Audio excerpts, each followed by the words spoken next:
Good evening and welcome to the Joint School District 171 Board of Trustees board meeting for the month of May 2025. Carmen, can we get a roll call? Trustee St. Germain. Here. Trustee Craig. Here. Trustee McIntosh. Trustee Kepke. Here. Trustee Daniels. Okay. You all rise. Let's rise and let's see. Present. Sure.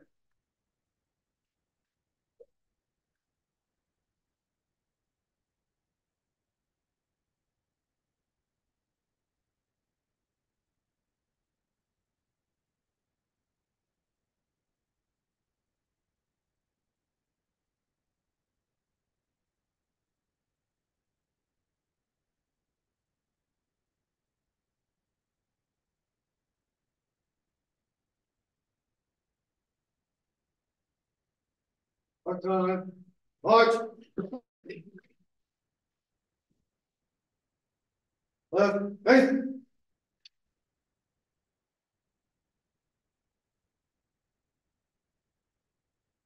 Reset. On. I pledge allegiance to the flag of the United States of America and to the republic for which it stands, one nation, under God, indivisible, with liberty and justice for all. Thank you to all those that serve. Order. On.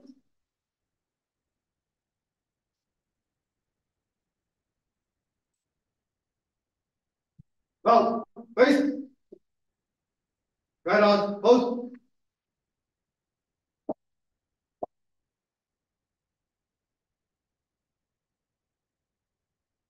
Ready. Face. Forward. March.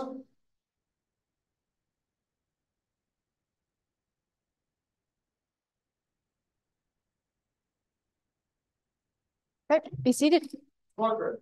Take. Take.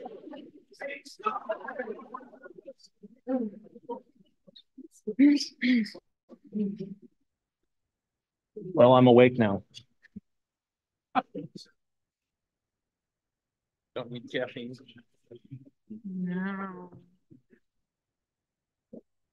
Okay, can I get a motion to approve the agenda? Make a motion that we approve the agenda as presented. I'll second. Any new amendments to this? Oh, yes, we do have one amendment as amended. I will make a motion to approve the agenda with the amendment as presented. I'll second. Thank you. Any further discussion? No. All those in favor? Aye. Aye. Aye. Motion carries. Thank you. Have you had a chance to review the minutes from April 21st? Make a motion that we approve the April 21st, 2025 board meeting minutes as presented. I'll second. Any discussion? Always a good job, Carmen. Yep. All those in favor? Aye. Aye. Aye. Motion carries. Our consent agenda. This one. A chance to review. I'll make a motion to approve the consent agenda as presented, which includes the accounts payable, budget, summary, and financial reports for Orofino Junior Senior High School, Timberline Schools, and Orofino Elementary School. I'll second. Any discussion? No, looks good, Jason. Yeah, I thought it was too. Yeah. 137% revenue and 87% expenditures. I think I remember. Yeah, puts us in a good position. Okay, all those in favor? Aye. Aye. Aye. Motion carries. Okay, we are here at the Idaho Youth Challenge Academy, an alternative school of Joint School District 171, to consider early graduation requests from a number of you tonight. And so with that, Principal Hill.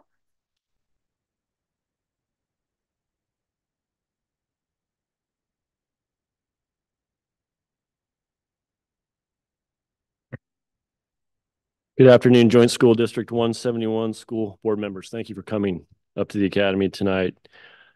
Good afternoon, Squadron. My name is Jim Hill, and as the principal at the Idaho Youth Challenge Academy, it is my honor to recognize some of our cadets today. IDYCA is unique in providing 3 pathways for academics. They include credit recovery to return to school, the GED, and the ability to receive a high school diploma. I would like all the cadets to rise who are working toward their GED presently. Please stand. GED. You're working on your GED in the morning. Stay standing, please.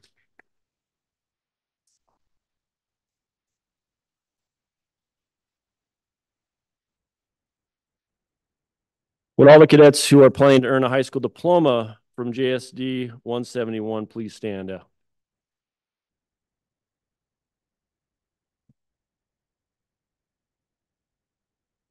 These cadets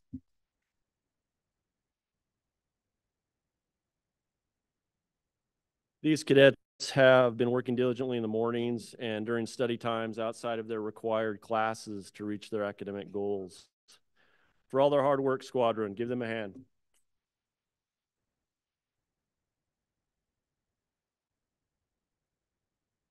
You can take your seats. So some of these high school diploma earners are graduating early, and they need to make a brief presentation before the school board. So we will start that right now, and I'll allow them to introduce themselves as they come up.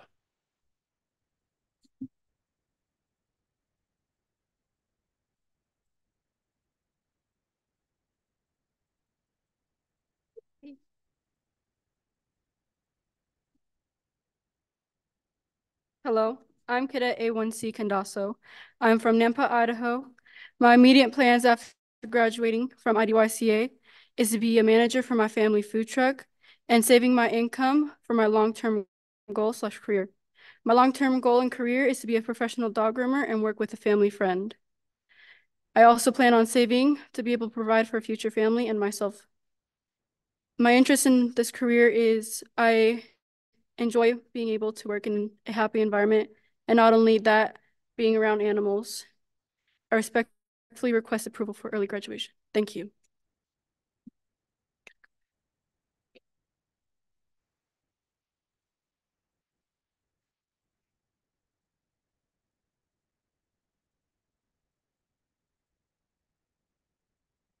Good evening. My name is A1C Denham. I'm from Julietta, Idaho, and following graduation from the IDYCA, I'll be moving back in with my mom and getting my first job.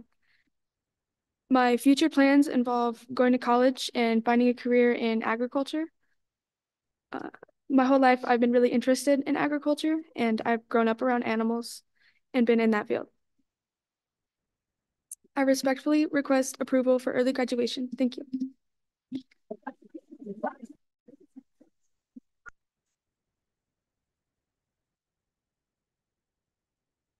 I'm Cadet A1C Drummond. I am from Nampa, Idaho. My immediate plans for after the academy is I'm going to work at Dash Cove, Idaho with my sister while going to college at CWI, College of Western Idaho, to become a CNA. My first career choice would be to become a registered nurse. My second career choice is a backup plan. I want to become a pediatric nurse. Why I'm interested in becoming a nurse is because I raised my niece and nephews. I love to work with kids and I love to see them smile and I love to see the way they feel when they feel healed and happy. I respectfully request appeal of early graduation. Thank you.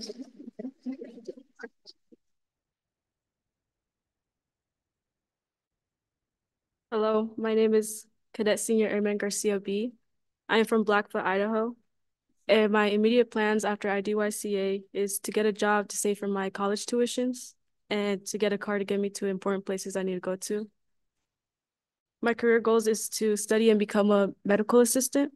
And the reason why I'm interested into this career is because I know it's very organized and structured environment. I also like to help people and my community as well. I respectfully request approval for early graduation. Thank you.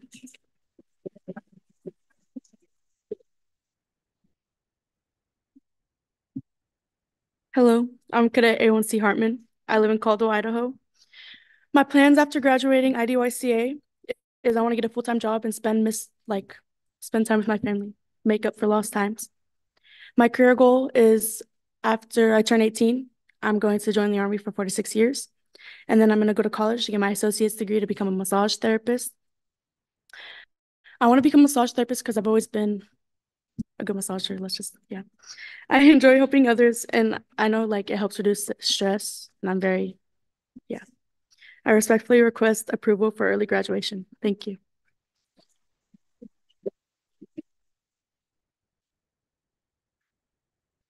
Hello, my name is Senior Airman Walker. I'm from Twin Falls, Idaho. My plans after the academy is to start cosmetology school. My career goals for that is I want to get my license and then start working at a salon. I'm interested in that career because I enjoyed doing hair and makeup. I respectfully request approval for early graduation. Thank you.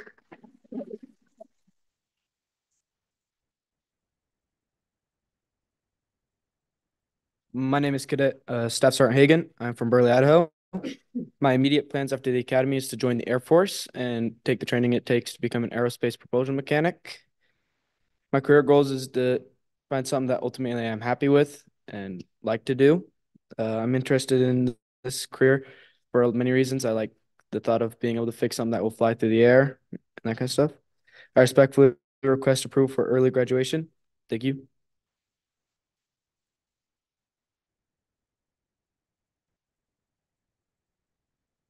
Hello, I'm Staff Sergeant Brown A. And my immediate plan after this is to join or apply for Center Target over in Post Falls. My career plan after this is become a patrol officer. And I feel like I need to do this because I thrive in structure and I want to serve others for a bigger picture other than myself. I respectfully request approval for early graduation. Thank you.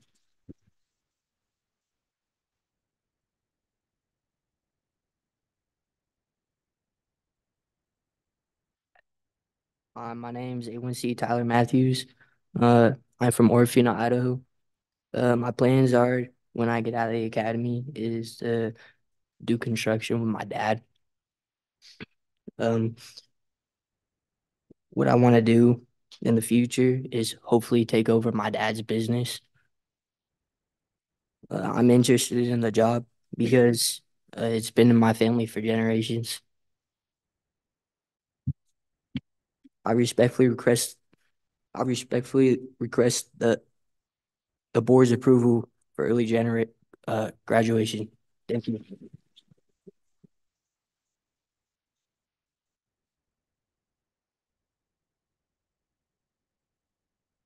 Hello, Staff Sergeant Palmer. I was born in Austin, Texas, but I currently live in Moscow, Idaho. When I graduate, I plan to continue my landscaping business with my brother, doing that for about 4 years. Once I turn 18, I want to join the military special warfare sector in the Army or Air Force, still deciding. I'm interested in the military because I'm driven by challenge. I respectfully request approval for early graduation. Thank you.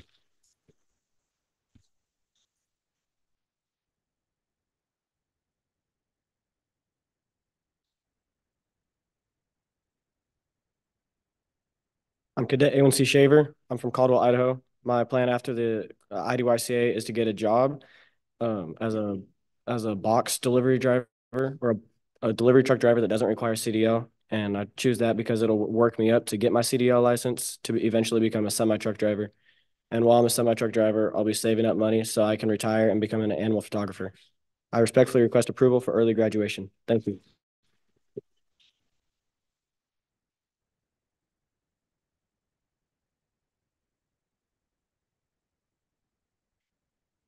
I would like to recognize Mr. Borgelt. He deserves some recognition for preparing these cadets for their senior projects and presentations this cycle. Squadron, give Mr. Borgelt a hand.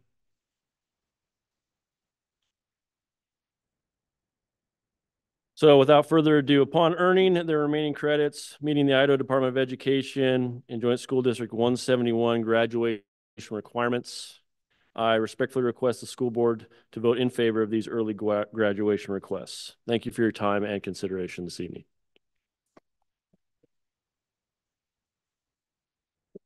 Thank you, Mr. Hill. Young people. Due to process, our decision will be delayed through the meeting. So you're welcome to stick around. So with that, we will move on. Reports and recognitions. Any questions about the building reports?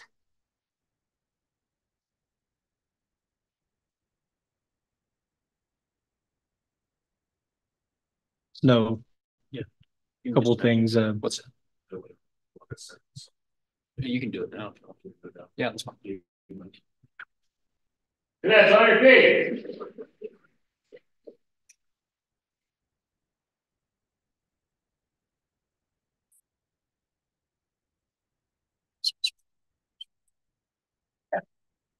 Sir. I was going to make them sit here. It'll be quick. Yes, left face.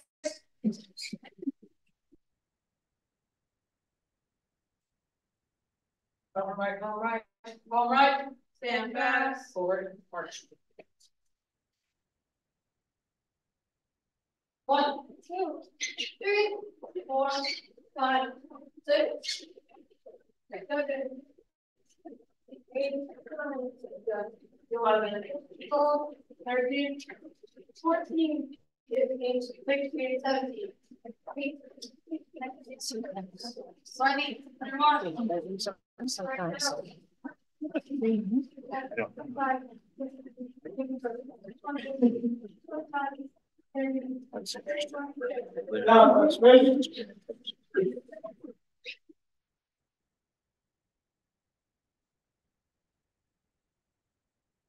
Take people up.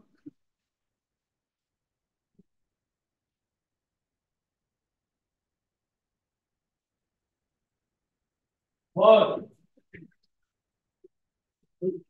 3, 4.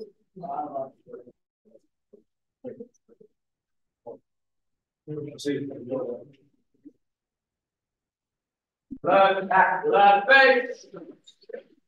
5 from the right, on right. Stand up, march.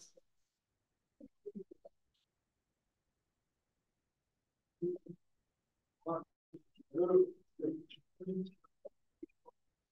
All right. All right, start. 9, 10, 12, Waving at you? 14. Is the young man waving at you?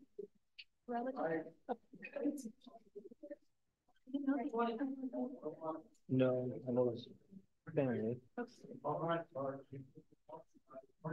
Can you vote? Hmm? Can you vote? Yeah, I don't know that one. Okay.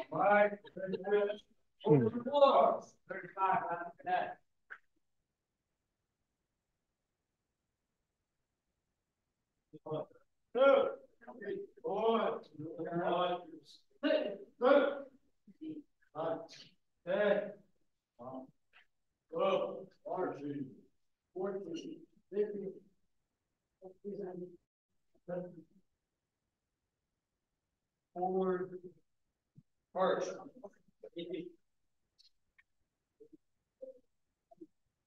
One, 2, 3, 5.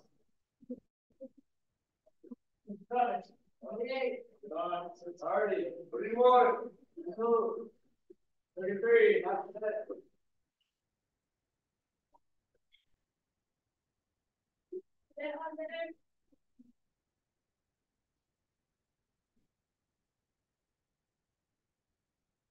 Oh. I could eat.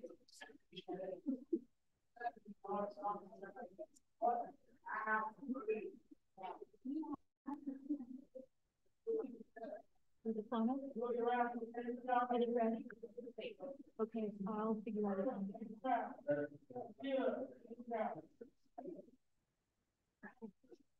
Okay. We're back. Where are we? Oh, building reports. There were no questions? No, just the shout out to Mr. Cott. The OES, she was highlighted, and then I appreciated the 25% reduction in behavioral issues at the elementary school year over year. I thought that was pretty impactful. So good job. It took me 3 times to read and understand the significance of that. Yeah. And I'm real curious, and we'll visit with Denise about, they talked about the tier 1 and tier 2 and tier 3. And so I'm real curious if we get something coming forward around resource allocation or shifting, or not from the micromanagement perspective, but just an understanding perspective of what the positive results of those intervention efforts and resources we put forward make. I know one of the goals was to create an improved sense of morality through reduced behavioral issues in the school system. So, yeah. And it seems like it's working at the high school as well. Yeah. Mr. McCook is a big part of that at the high school. So they gave him a shout out as well. Yes, Dr. Martin. Yep. But I wanted to focus a little bit on the kids. The softball and baseball team both finished in the top in their league, went to state. And then several in track as well. Kessinger, Caleb and Reagan, Jacob Scott, Eddie Harrison, Klaus, Cayuse Haynes, Miller, and Riley Henderson. I'm not sure where they finished in state, but they got there. They did get there. Awesome. And then Caleb Potraz as well for tennis, the state for tennis. So good job to the sporting kids. It looks like Timberline sent 5 students to state track. Mm-hmm. And some cool field trips recently. Mm-hmm. Yeah, I had no idea there was a kinesiology kind of body mechanics. That sounded like a cool trip. Very cool. Okay. This week's the big one because they're going to Silverwood. Oh. Not a personal favorite. Me neither. But, but yes, they seem to. Okay, and ongoing thanks to the Timberline alumni group for donation and overall efforts to support what we do in the district. Mm-hmm. Okay, moving on to program reports. Carmen, thank you for putting the facts and statistics about meals. I think it'll be really interesting to track that over time. At first, I was taken aback. 5,000 meals served, but only 300 and some eligible individuals. But then it occurred to me, thank you, we serve multiple meals to those students a day. And the impact that we have on stomachs for young people in the community is really, really positive. So, and we choose to fund breakfast, I believe, as a contribution to the well-being of our youth. So it's certainly not a money maker for us, which it's not why we're here. Any other questions?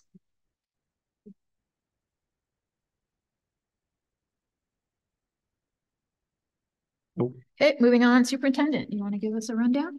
Sure. I just highlighted, mostly what I highlighted was the progress, some of the statistics around our negotiations. We've had a few meetings, thanks to Chris and Brian for their participation.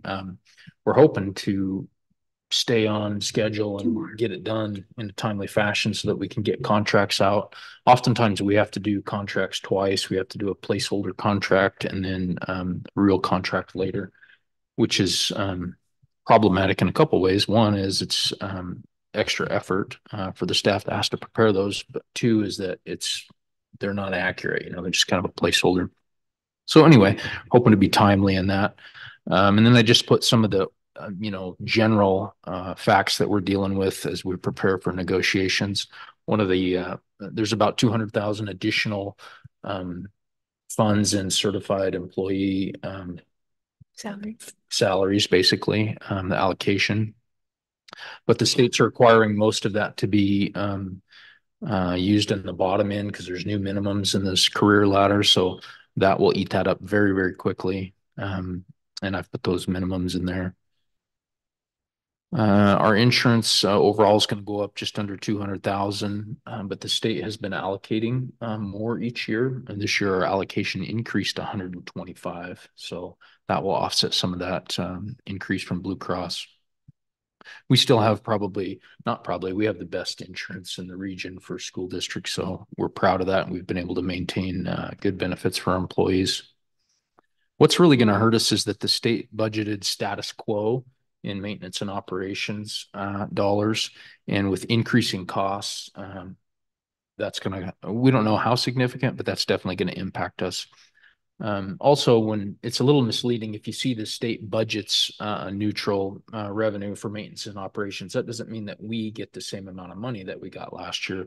That's based on average daily attendance enrollment. So we have a decline in enrollment. And so we're likely going to see a little bit less, I think.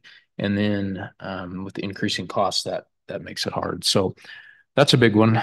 But those are kind of the key points for negotiations that we're working on right now. And mostly it's spending the time on the salary schedule for certified staff. High school graduations are coming up. You can see the times there. We're rotating those each year. So let me know if you're able to participate. Everybody's invited to both of them. I had just sat down for my first cup of coffee when you sent that message, so it was perfect. It's like, yes, get that in my calendar. That's what I was envisioning. Mm-hmm. You did it right. And then I didn't highlight specific people this year. I just referenced back to Thrive and Shine. We're up, I think today I saw 110 different stories that we've been able to share over and over. So it's just a little thing, but it matters. You know, it's all so far. We'll get busy. I love it. Yeah, it's good stuff. We've had some recently from students, community members. So those are appreciated. Oh, those are even better. That's awesome. Yeah. Cool. I think that's it. I can, several of you made comments about some of the happenings that you see. Definitely pay attention to those Facebook feeds, because that's where you can, as far as all the current events, cool stuff that kids and staff are doing. Yep. Awesome. Any questions or discussion there? Okay, wonderful. All right, Carmen, do we have any public comment? No, we do not.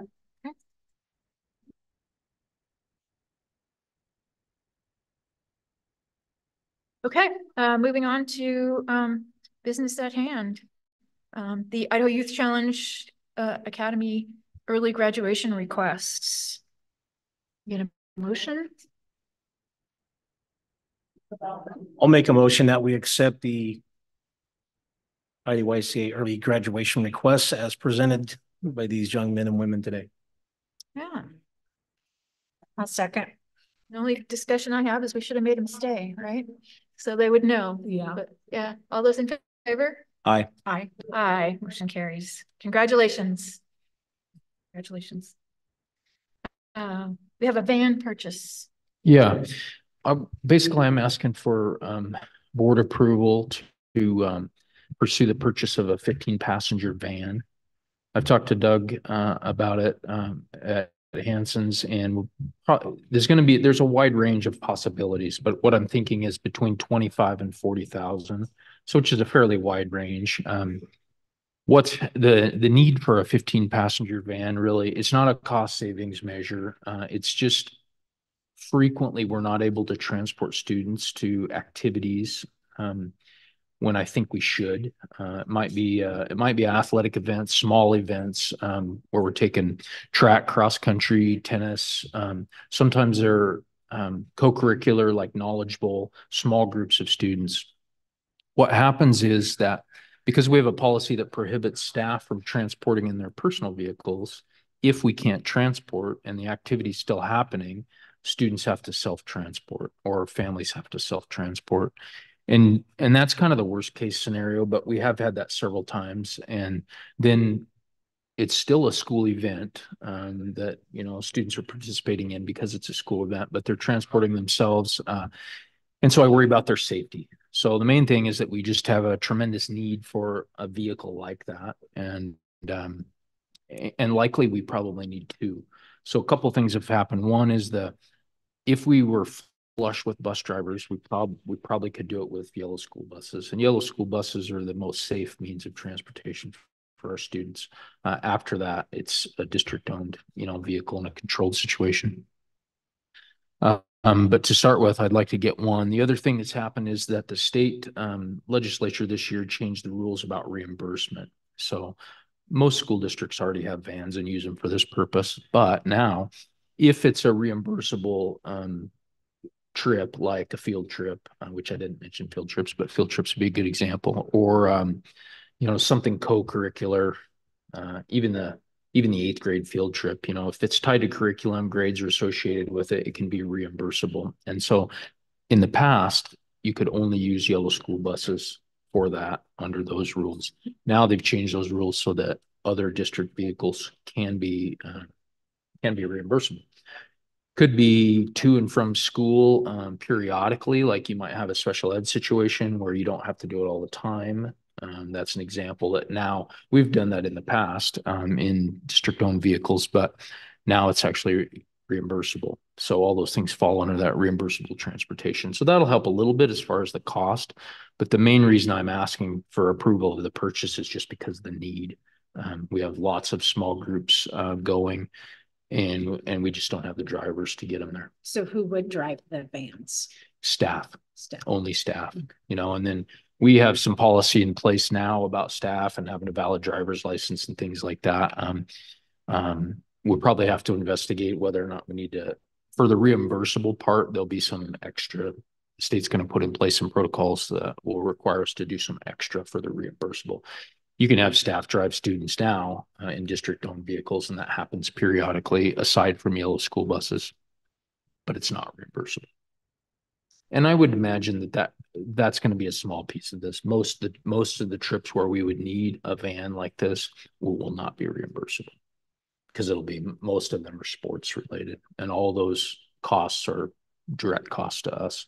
There might be some cost savings in fuel, but our diesel, and I just learned this recently from Stephanie, but our sport fuel is reimbursed at 50%. They don't, even though, they always talk about, extracurricular activities not meeting any reimbursement requirements. The fuel is, even for those. So diesel at 50%, of course, less than 10 miles per gallon, but there might be a little bit of cost savings there. There could be a cost savings if the staff member's on the clock and we're not paying a driver, or if it's a staff member volunteering. But mostly, I'm not pushing it as a cost savings measure. It's just a need. So when we think about if it's a staff coach and it's a small enough number of students that we would utilize the van, the staff coach is under contract. So are we paying additionally for them to drive, or because they are under contract to provide that coaching service?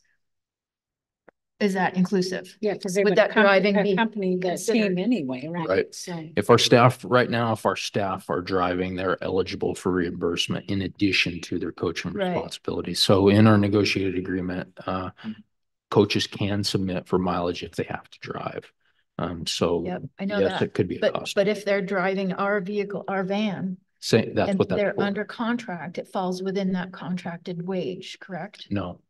They're eligible to submit for reimbursement in our vehicle for their time driving. That's in our negotiated agreement. And of course we're in the process of that right now, of negotiating that. But that was an issue I brought up at our last meeting, is whether or not a certified staff member, if they left before 4 o'clock, there could be a conflict there. So I'm researching that now to determine.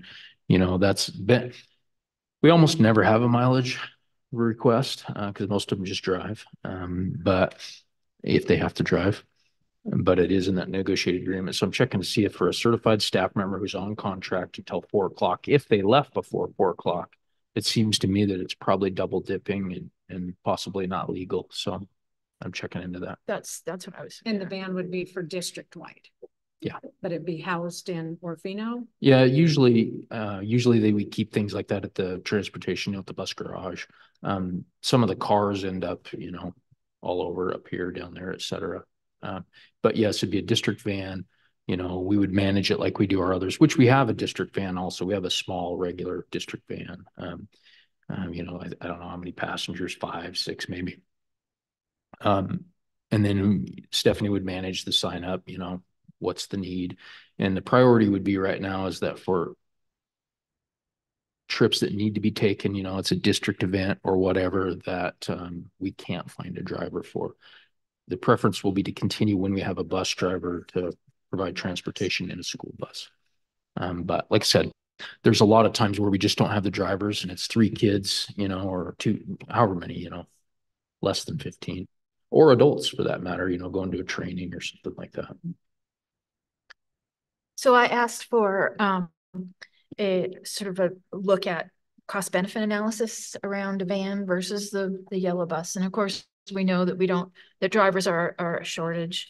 And it looks like the van gets about twice the gas mileage. And if some of these trips are for the fuel reimburse, it makes sense to me.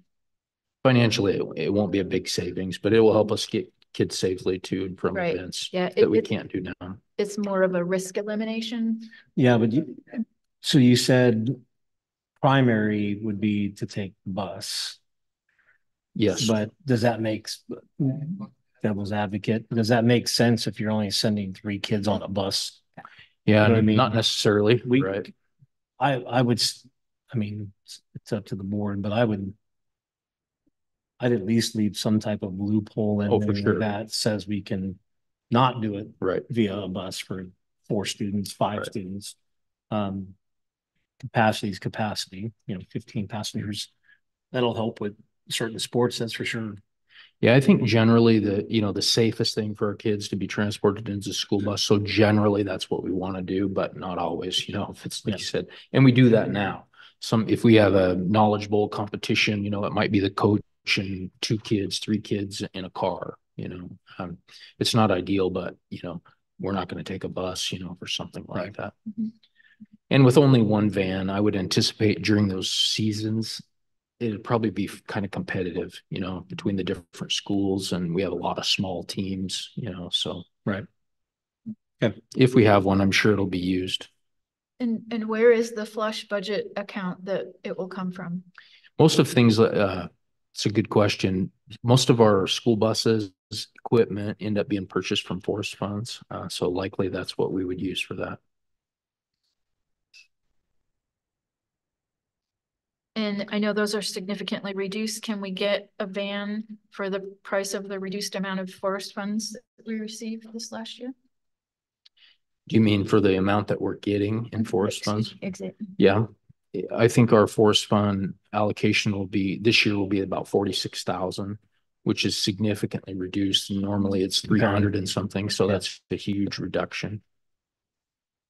Those balances are, you have to manage the balance between perception of storing up a whole bunch of money and then, do we need to levy those kind of things, and then meeting the needs of the district and making sure you have, 3 to 4 months of operating ability, in reserves. And when Doug's talking about the 25 to 45, we're talking a new fleet. Newer used, so yes. Newer used. Low miles used. Okay. And I think in my research, 20 to 25 is something with 75,000 miles, 40 is, 20 to 35, but then it kind of depends on the model. There's several different models. Sure. So. And then there's the after, right? Well, I would assume we'd put audio, video in there like we do in our buses. Probably not. We could discuss it, of course, but I think it'd be, we have it in our other vehicles. Worth looking at down the road. Yeah, I'm not sure how, if the same system would work or not, but we would definitely look into it. I think if we're talking about risk reduction, we would want to think about that, right? Yeah, I mean, I just, just never know. Yeah.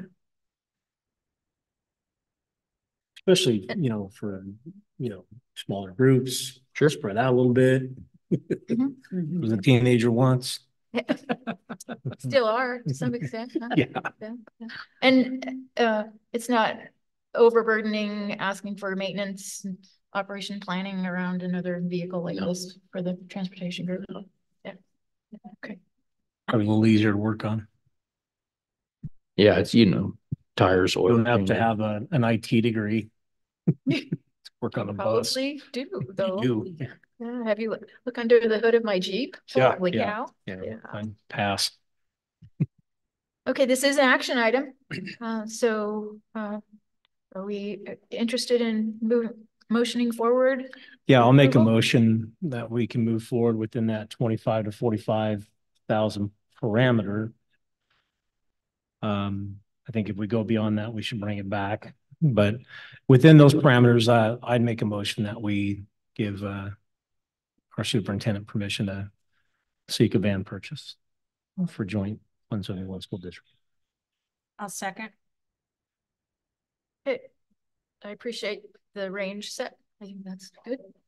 And any further discussion? Nope. All those in favor? Aye. Aye. Aye. Motion carries. Thank you. The Orofino Elementary School roof, is Roy on? I don't know if he is or not. I can speak to it though. Okay. I walked it with Roy the other day. You know, he's told us before, but that whole roof has holes all over it.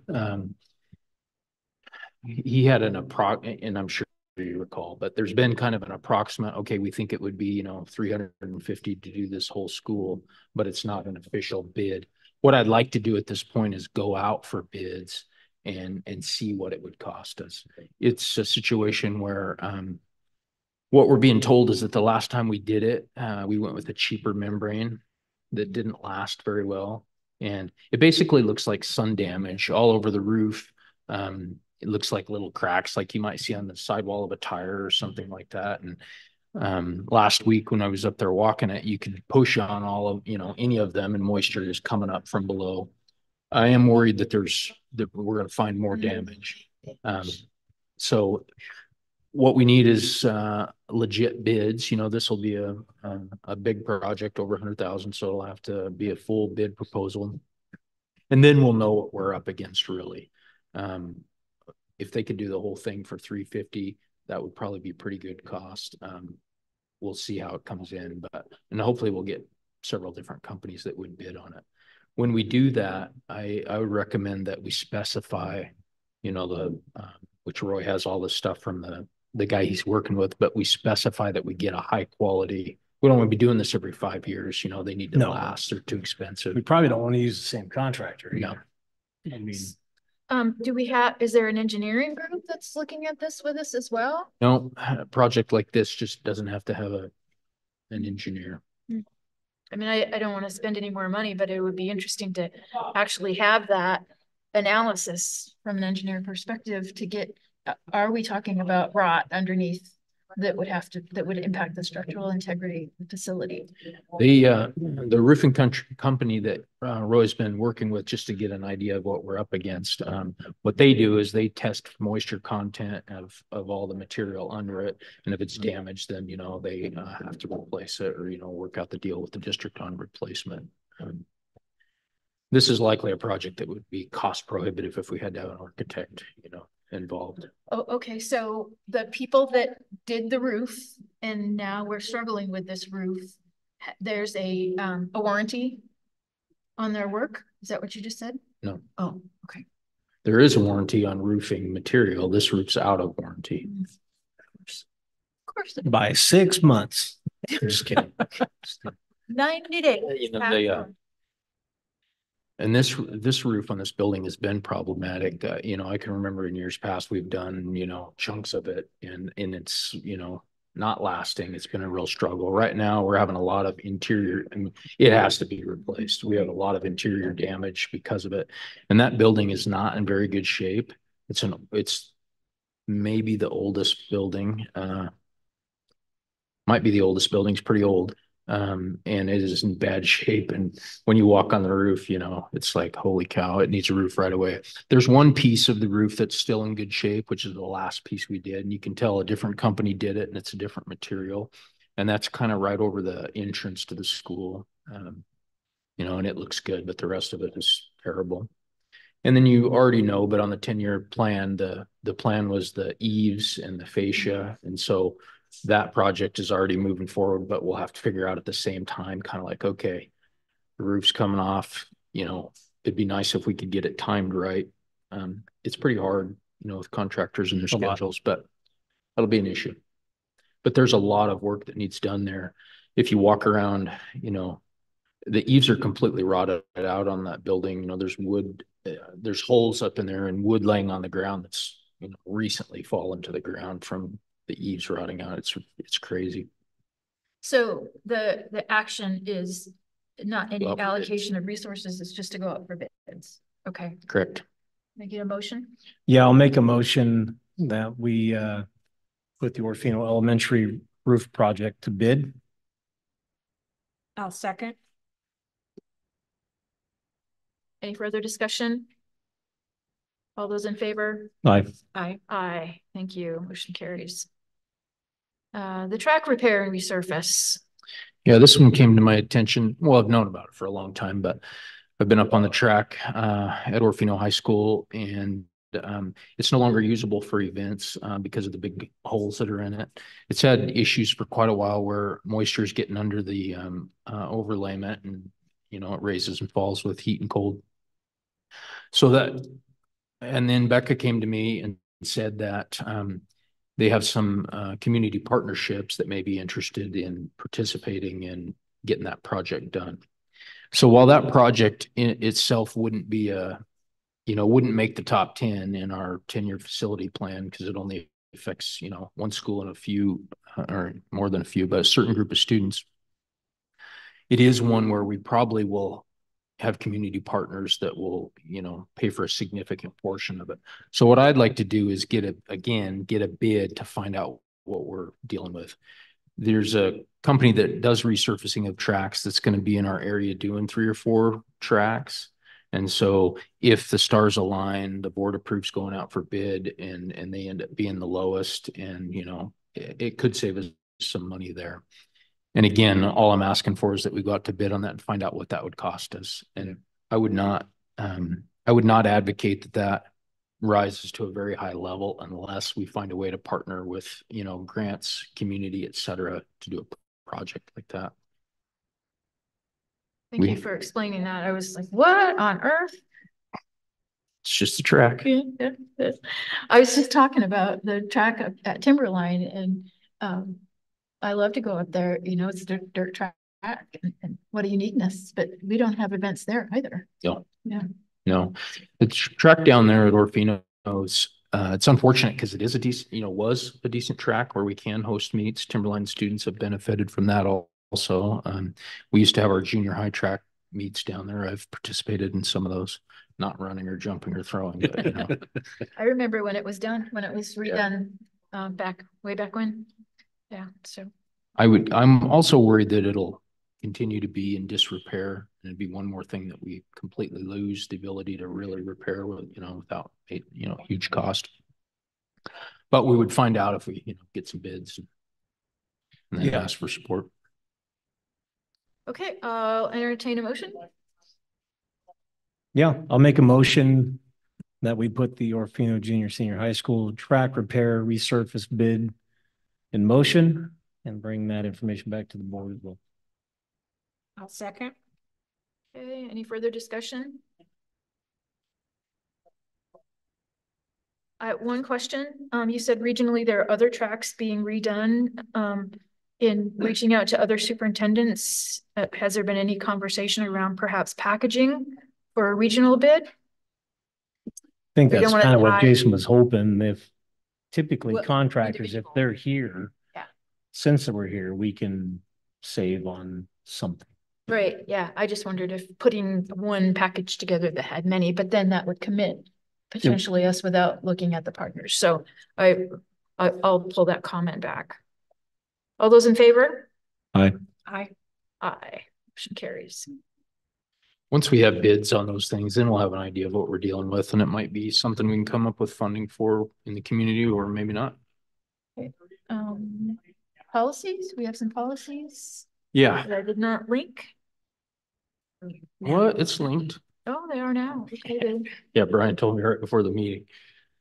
So once you get in there, click on May 2nd read. And A12 should say there's no first reads. I'm going to fix that right now. So just second reads. So if you click on that, filter view. Oh, yes. I had asked that we put the revision of the protocol on to get that as a second read. You want to start with that one? Okay, top of my list. 151. Yeah. Row 151. Oh, What is going on here? 1500. Isn't it 1500? Row 150. Well, I thought you were talking about the board mission vision, or were you talking about protocols? No, the protocol. Okay, if that's 1500, and that would be 114. Yep. Yeah. I also at the very bottom put the goals, mission vision goals that you asked about. Yeah. So it's on the house. I've rethought that a little bit, but so what we did was we took a personal approach to what are the protocols, how will the board operate, and functions, and tweaked the state recommended policy around what met our needs specifically and more appropriately. And have you made any changes to this since we looked at? No. BAORD. No, I'm gonna let Jason do it. Yeah. Did you find something? Oh, just typo. I think Jason was correcting them last time. I think we had too many people in last. Yes, I am not going in. Yeah.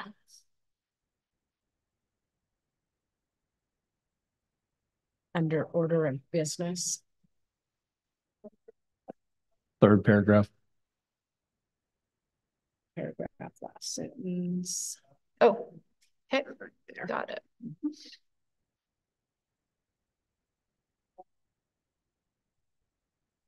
Okay. Anything else? No.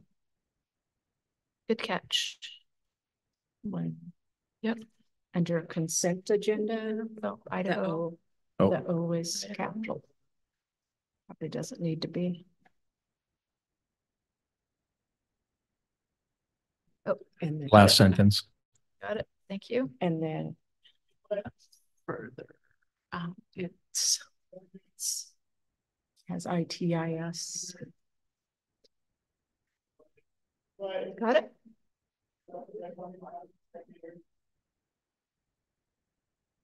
And is it wished or wishes to approve an item? Strongly suggested that any board member who wishes, yep, best. Oh,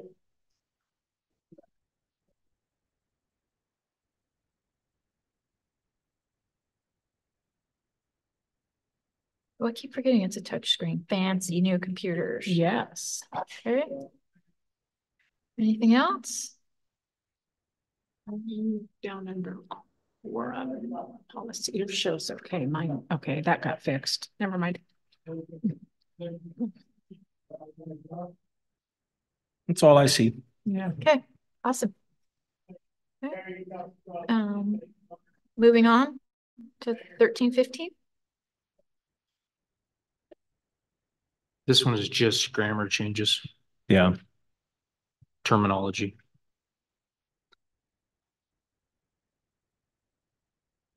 Same thing with 1510. The open meeting law, that I would like to read that before we oh,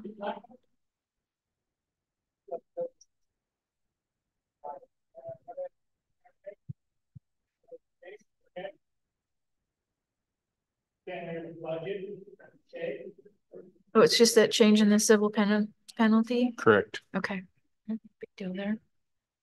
Yeah, they're I was afraid of process, right? Process change that we need to be aware of. Most of these are just adoptive for Oh, yep. Did we already? They had a bunch earlier that were just wordsmithing. Yep. The majority are just there's a couple that we need to talk about. Most of them are just wordsmith. Okay. If you look on 130, row 132 at 2650, we went through this whole policy in December.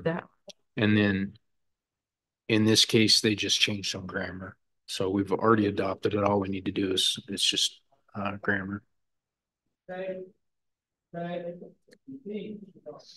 So if you look in the 2650 sample from ISBA here, it has options. We've already selected our options. We just went through them. We've got it. So we'd keep our own options and just change the grammar. So grades 9 through 12, item 4. I'd have to get into the policy to the actual I can't policy. imagine that our grammar spell checking chief wouldn't have caught something. Taylor was pretty good at it. 3,000, that's just the remuneration, and just changing the number. We decided, if you recall, a couple meetings ago, we decided not to put those, this is our philosophy for the 1,000s, 2,000s, Correct. but still they're changing a number to allow for that. It's best if we stay with their numbering system so we can find, I can speak from experience, finding them, that's important. 3297 on row 136, that's one we should take a look at.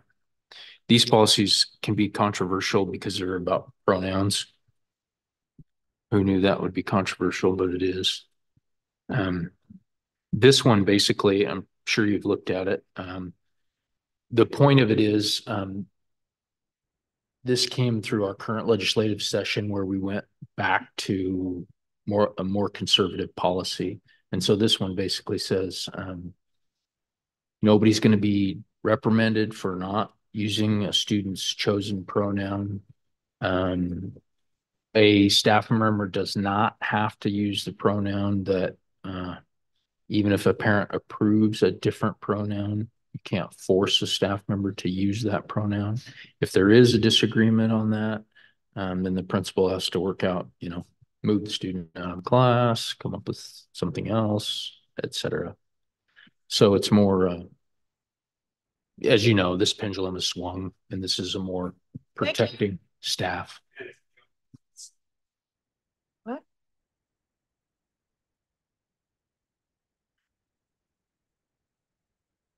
That was awkward. Continue. Yeah. So, this basically has very little impact to our operations. Not really. We don't have a policy like this. And it's not a required policy, it's a recommended policy. Well, and it's in line with our new legislation. So, I mean, from the standpoint of a potential gotcha down the line. It's also intended to protect parent rights, in the past, there was some policies that would not sit well with our community where they're really pushing, the privacy for students, right. And so this protects parent rights.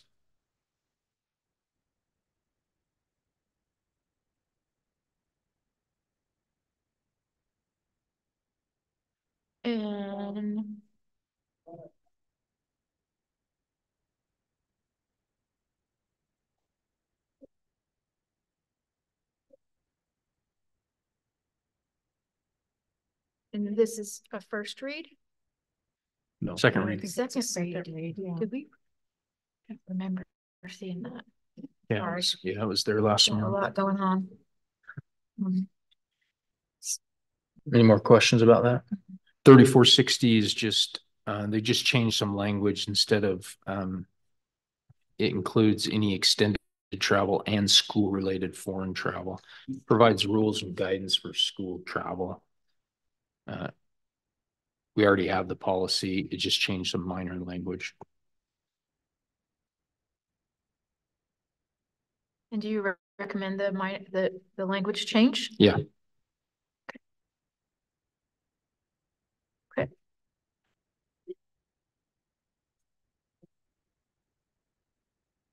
And Casey, have any input on 3518?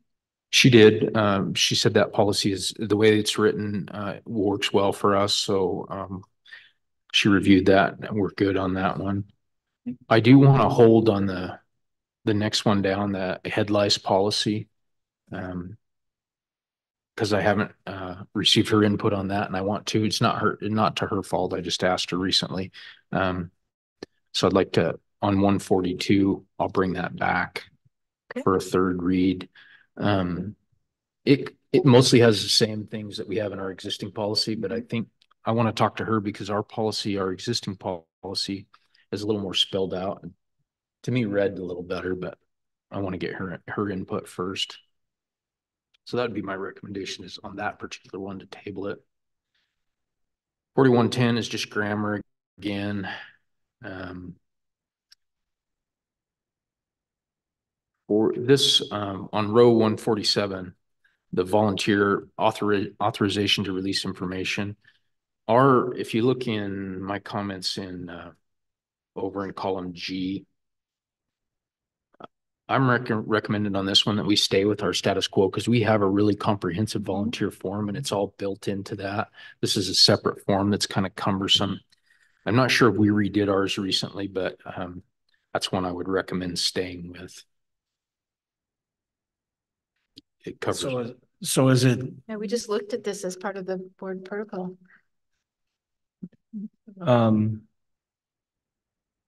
So this is a new form?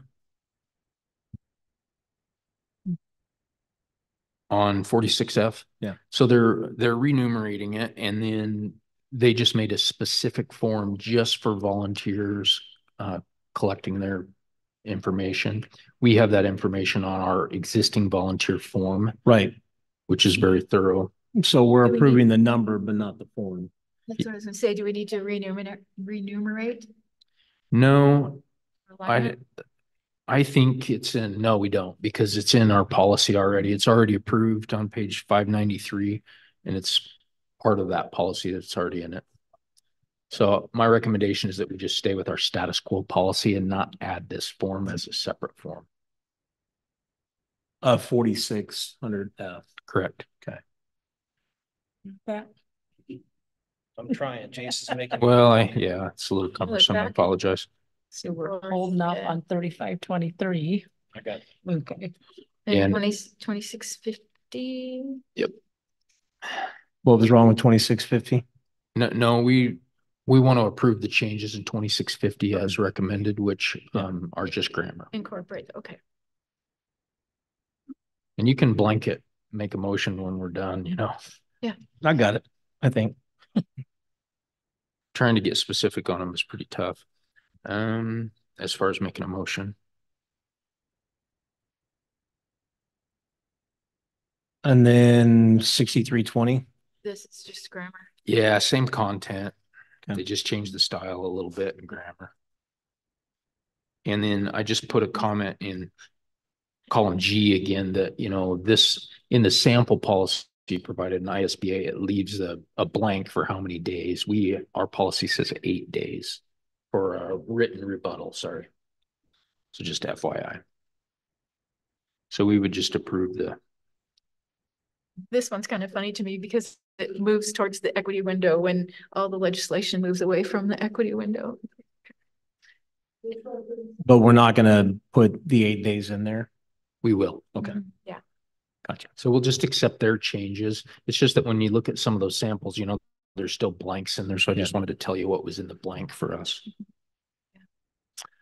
And then So the last item is the board mission and vision. So we went through this exercise to create a mission and vision for ourselves and some strategic objectives. And I think that if we don't incorporate them in policy, it gives us flexibility to keep that as a living document without working through a formal process of approval. Yeah, because it shouldn't have a policy number attached to it. So I totally agree. It's not a policy. Yeah. Yep. It's a vision. It's nothing more than a guiding document for us. Yeah. And helps newcomers come on to understand the pathway that we see forward. Absolutely. So, okay, cool. I was going back and forth on that, but I think it's not. Well, I mean, it's like anything as it relates to elections, you don't want to, write executive orders every time there's a new head in town. I mean, if we could put a mission vision statement up together, it doesn't mean it's going to last forever. Exactly. But at least gives us guidance while we're here. Yep. And I very much see it as a living document. Yeah, I agree. Because things change. Awesome.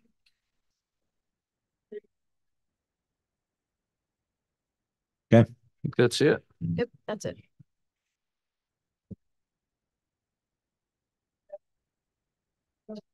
I would entertain a motion regarding policy second reads. Yeah, I'll make a motion that we accept the May 2025 policy second reads as presented, with the exception of policy 3523, we're going to table.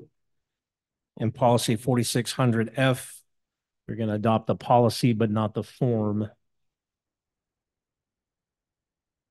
that has been presented by ISBA. I'll second. And just to clarify, we will adopt the number 4600F as a change, Right. but not the content. Not the actual document for volunteers. Okay, any other discussion? All those in favor? Aye. Aye. Aye, motion carries. Thank you. Okay, we have certified staff.